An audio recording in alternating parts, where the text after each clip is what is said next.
মৃত্যুর পর মানুষের প্রথম ধাপই হল কবর। দুনিয়ার জীবন শেষ হলে মানুষ নতুন এক জগতে প্রবেশ করে, যাকে বারজাখ বলা হয়। মানুষকে যখন কবরে নামানো হয় এবং দাফনের কাজ শেষ করে সবাই ফিরে যায়, ঠিক সেই মুহূর্তেই মৃত ব্যক্তি তাদের পদধ্বনি শুনতে পায়। রাসূলুল্লাহ সাল্লাল্লাহু আলাইহি ওয়াসাল্লাম বলেছেন, মানুষকে কবরের ভেতরে দুজন ফেরেশতা এসে বসিয়ে প্রশ্ন করবে। এই প্রশ্নগুলোই নির্ধারণ করবে তার মৃত্যু পরবর্তী অবস্থান। হাদিসে এসেছে, আনাস রাদিয়াল্লাহু আনহু বর্ণনা করেন, নবীজি বলেছেন, যখন মানুষকে দাফন করে সবাই চলে যায়, তখন মৃত ব্যক্তি তাদের জুতার আওয়াজ পর্যন্ত শোনে।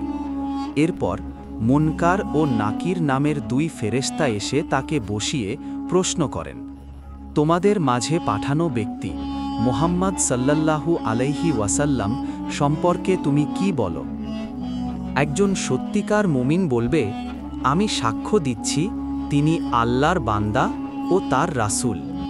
ফেরেশতারা তখন বলবেন, তোমার জান্নাতে জায়গা দেখো। আল্লাহ তাআলা তোমার জন্য জান্নাতে চিরস্থায়ী ঠিকানা বানিয়ে দিয়েছেন।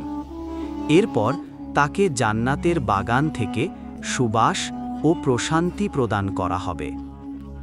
কিন্তু কাফির বা মুনাফিক বলতে থাকবে, আমি কিছুই জানি না। লোকজনকে যা বলতে শুনতাম আমিও তাই বলতাম। ফেরেশতারা বলবেন, তুমি না জেনেছ না শিখেছ। এরপর তাকে লোহার এক প্রচণ্ড মুগুর দ্বারা এমনভাবে আঘাত করা হবে যে সে চিৎকার করে উঠবে। তার এই ভয়াবহ চিৎকার মানুষ ও জিন ছাড়া বাকি সব কিছু শুনতে পায়। রাসূলুল্লাহ সাল্লাল্লাহু আলাইহি ওয়াসাল্লাম অত্যন্ত গুরুত্বপূর্ণ একটি আমল শিক্ষা দিয়েছেন, যা মানুষের কবরের আযাব থেকে রক্ষা করে। আবু হুরায়রা রাদিয়াল্লাহু আনহু বর্ণনা করেন, নবী করিম সাল্লাল্লাহু আলাইহি ওয়াসাল্লাম বলেছেন, কোরআনে একটি সূরা আছে যার আয়াত সংখ্যা ৩০। এ সূরা তার তিলাওয়াতকারী ব্যক্তির জন্য সুপারিশ করতে থাকবে যতক্ষণ না তাকে ক্ষমা করে দেওয়া হয়। এটি হল সূরা মুলক। অন্য বর্ণনায় এসেছে, যে ব্যক্তি প্রতিদিন এশার নামাজের পর ঘুমানোর আগে সূরা মুলক তিলাওয়াত করবে, তার কবরের আযাব আল্লাহ মাফ করে দেবেন। এই সূরাটি মানুষের পক্ষ থেকে আল্লাহর কাছে ক্ষমা ও নিরাপত্তার আবেদন করতে থাকে। এ সূরাটি কিয়ামত পর্যন্ত তার পাঠকারীকে রক্ষা করবে, এমনই প্রতিশ্রুতি দিয়েছেন নবীজি। হে প্রিয় ভাই ও বোনেরা, মৃত্যু কোনো শেষ নয়, এটা নতুন জীবনের শুরু।